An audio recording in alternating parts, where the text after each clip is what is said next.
नमस्कार दोस्तों, मैं हूं वैभव विश्वकर्मा और अपने YouTube चैनल इंस्पायर एजुकेशन में आपका स्वागत करता हूं।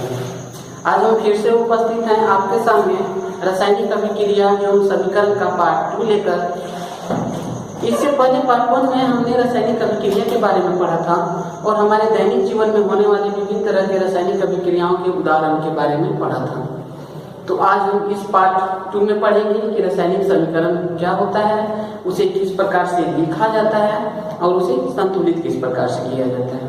ठीक है, तो इससे पहले आप हमारे चैनल को सब्सक्राइब कर दें और बेल आइकन को ऑन कर दें ताकि हमारे लेटेस्ट वीडियो का अपडेट आप तक पहुंच सके। हमारे वीडियो को लाइक करें और शेयर करें। ठीक है, तो चलिए शुरू करते हैं। हमारा टॉपिक है रासायनिक समीकरण। तो रासायनिक समीकरण होता क्या है? किसी भी रासायनिक अभिक्रिया में भाग लेने वाले पदार्थों को उनके संकेतों या सूत्रों के द्वारा प्रदर्शित करना रासायनिक समीकरण कहलाता है। ठीक है, जैसे एक छोटा सा एग्जांपल लेते हैं रासायनिक अभिक्रिया का। मैग्नीशियम प्लस ऑक्सीजन अभिक्रिया करके बनाता क्या है? Magnesium oxide.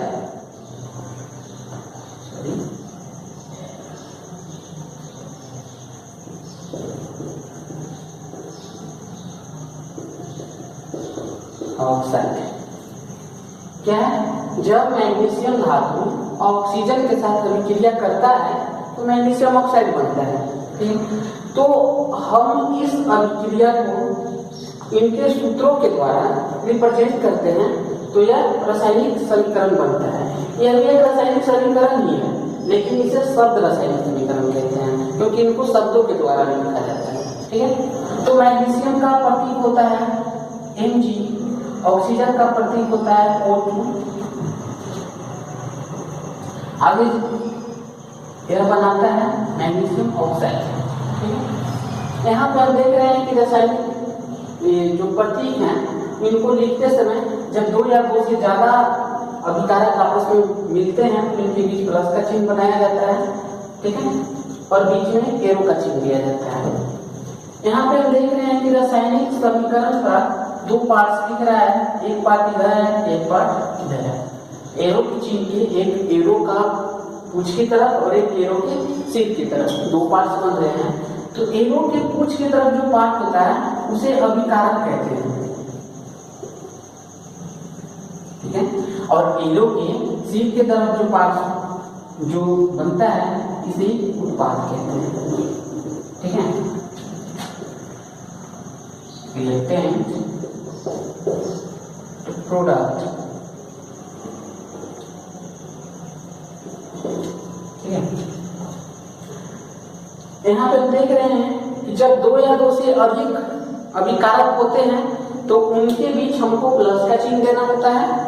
ठीक है, अभिकारक और उत्पाद के बीच एक एरो का चिन्ह होता है जिसमें एरो का सिर हमेशा उत्पाद की तरफ होता है। यहाँ पे सिर्फ एक ही उत्पाद है इसलिए यहाँ पे एक ही को लिखा गया है। अगर एक से ज्यादा उत्पाद बनते हैं तो उनके बीच में हमको प्लस के चिन्ह देकर लिखा जाता है। ठीक है, तो देखते हैं अभिकारक किसे कहते हैं। किसी भी रासायनिक समीकरण में भाग लेने वाले पदार्थों को रासायनिक अभिकारक कहा जाता है। ठीक है, कोई भी रासायनिक अभिक्रिया हो रहा है उसमें जो पार्ट्स ले रहे हैं अब पदार्थ, उन सबको सम्मिलित रूप से अभिकारक कहा जाता है और इनके अभिक्रिया के पश्चात जो नया पदार्थ बनता है इसको उत्पाद कहते हैं। ठीक है, एक या एक से ज्यादा भी हो सकते हैं। ठीक है, चलिए आगे देखते हैं हम रासायनिक समीकरण को लिखा कैसे जाता है।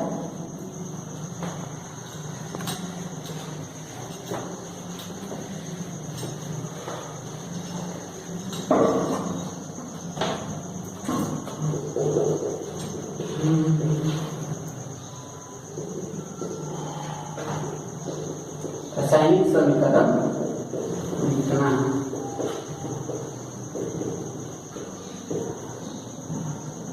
ठीक है, किसी भी रासायनिक अभिक्रिया को उसके समीकरण के रूप में व्यक्त करने के लिए हमको कुछ स्टेप का उपयोग करना होता है। इसमें फर्स्ट स्टेप क्या होता है?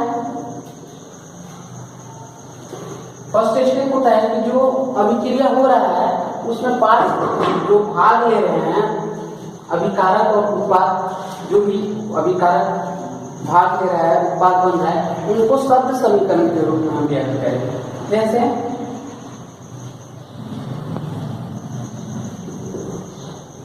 हाइड्रोजन प्लस ऑक्सीजन क्या बनता है? जल। ठीक है, इसको हमने शब्द समीकरण के रूप में व्यक्त कर दिया। आगे हम इसको देखिए, शब्द समीकरण लिखने के बीच में अभी हम आपको बता चुके थे कि दो या दो से अधिक अभिकारक जब दो या दो से अधिक अभिकारक होते हैं तो उनके बीच में प्लस का चिन्ह दिया जाता है, अभिकारक और उत्पाद के बीच में एरो का चिन्ह दिया जाता है, और जब दो या दो से अधिक उत्पाद बनते हैं तो भी उनके बीच हमको प्लस का चिन्ह देना होता है। स्टेप नंबर 2, शब्द समीकरण हमको प्रतीकों के रूप में कन्वर्ट करना है। जैसे हाइड्रोजन का प्रतीक क्या होता है? H2, ऑक्सीजन का O2, और ये बनेगा जल, H2। ठीक है, एंड थर्ड स्टेप,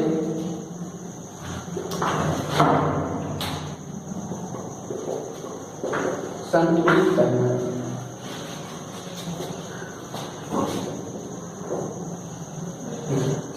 जब रासायनिक समीकरण लिखते हैं तो रासायनिक समीकरण दो तरह के होते हैं। एक होता है संतुलित रासायनिक समीकरण, एक होता है असंतुलित रासायनिक समीकरण।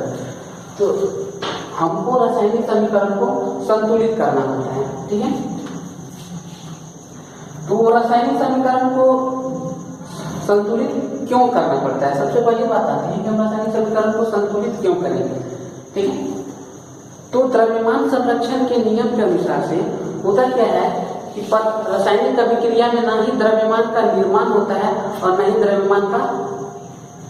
द्रव्यमान नष्ट होता है। मतलब कि जितना द्रव्यमान हम लेंगे उतना ही बनता है। मतलब दूसरे भाषा में हम कह सकें कि अभिकारक में जितने परमाणु होते हैं उतना ही परमाणु उत्पाद में भी होंगे। ठीक है, तो इसके लिए हमको रासायनिक समीकरण को संतुलित करना पड़ता है। मतलब रासायनिक समीकरण को संतुलित करने के लिए हमको करना क्या है कि दोनों तरफ के परमाणु की संख्या को बराबर करना है। तो यहाँ पे क्या करते हैं, यहाँ पे हाइड्रोजन 2 है, ऑक्सीजन भी 2 है, पर यहाँ पे हाइड्रोजन 2 और ऑक्सीजन 1 है। इसको संतुलित करने के लिए हम यहाँ से 2 से मल्टीप्लाई कर देते हैं। ठीक है, यह हमारे संतुलित रासायनिक समीकरण है। रासायनिक समीकरण को संतुलित कैसे किया जाता है इसको हम आगे पढ़ने वाले हैं। ठीक है, एंड इसका फोर्थ स्टेप होता है कि रासायनिक समीकरण को ज्यादा इफेक्टिव बनाना। मतलब उसमें सभी सूचनाओं को एकत्रित कर देना कि कोई भी यहाँ पे पदार्थ जो है वो सॉलिड है, लिक्विड है, गैस है या जलीय विलयन है, इन सबको सूचित कर देना। ठीक है, मतलब फोर्थ स्टेप में हमको क्या करना है कि रासायनिक समीकरण को ज्यादा इफेक्टिव बनाना है, ज्यादा सूचनाओं से परिपूर्ण बनाना है, ताकि रासायनिक समीकरण को ही देखकर पता लग जाए कि उसके पास कितनी सूचनाएं हैं, कौन लिक्विड है, कौन सॉलिड है, उनकी अवस्था के बारे में सभी जानकारी प्राप्त हो जाए। ठीक है, तो फोर्थ स्टेप में एक काम करते हैं। तो फोर्थ स्टेप, चलिए इसको मिटा देते हैं, आगे देखते हैं।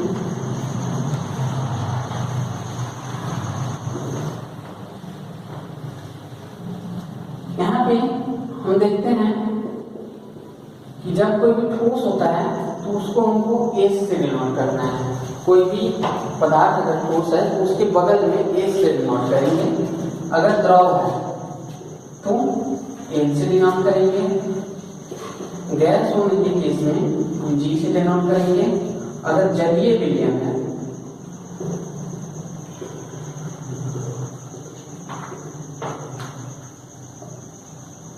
तो एक से डिनोट करेंगे। ठीक है, तो यहाँ तक था, हमें रासायनिक समीकरण को किस तरह से लिखा जाता है यहाँ तक हमने देख लिया। अब आगे बढ़ेंगे कि रासायनिक समीकरण को संतुलित कैसे करना है। ठीक है, तो सबसे पहले हम देख लेते हैं कि रासायनिक समीकरण दो तरह का होता है।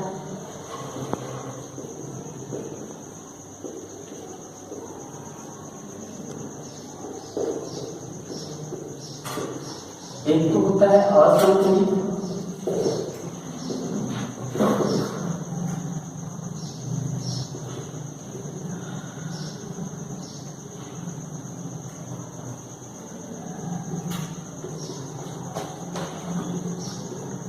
और दूसरा संतुलित रासायनिक समीकरण।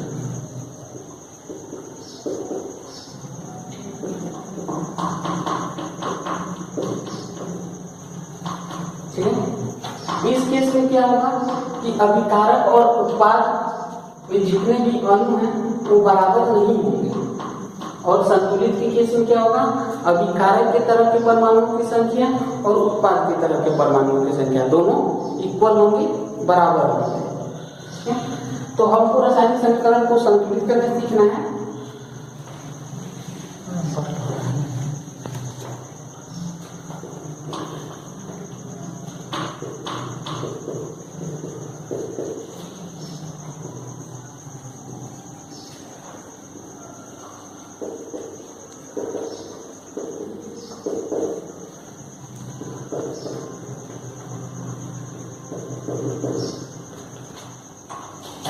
तो इसके लिए हम क्या करेंगे कि पहले रासायनिक समीकरण को देखते हैं। कोई एक रासायनिक समीकरण लेंगे और उसको स्टेप बाय स्टेप संतुलित करने का प्रयास करेंगे, देखेंगे कि किस तरह से उसको संतुलित किया जाता है। मैग्नीशियम और ऑक्सीजन का अभिक्रिया के पश्चात मैग्नीशियम ऑक्साइड होना। ठीक है, यहाँ पे यह असंतुलित रासायनिक समीकरण है, क्योंकि यहाँ पे परमाणुओं की संख्या बराबर नहीं है। तो इनके परमाणुओं की संख्या को हमको बराबर करना पड़ेगा, तब यह जाकर संतुलित रासायनिक समीकरण बन जाएंगे। तो इसके लिए क्या करना पड़ेगा कि हम सबसे पहले देखेंगे कि यहाँ पे कौन कौन से तत्व हैं, कौन से परमाणु हैं, मैग्नीशियम है और ऑक्सीजन है। तो इनकी संख्या अभिकारक में कितनी है और उत्पाद में कितनी है। इसके लिए आप क्या कर सकते हैं, स्टेप फर्स्ट में आप क्या कर सकते हैं कि इसको आपको इनकी संख्याओं को लिख दें। हम अभिकारक को LHS ले लेते हैं, यह सीधा अभिकारक ही लिख दीजिए। उत्पाद, यहाँ पे जो तत्व हैं, परमाणु है, मैग्नीशियम है, ऑक्सीजन है, अभिकारक में कितने हैं, एक, और उत्पाद में कितने हैं, एक है।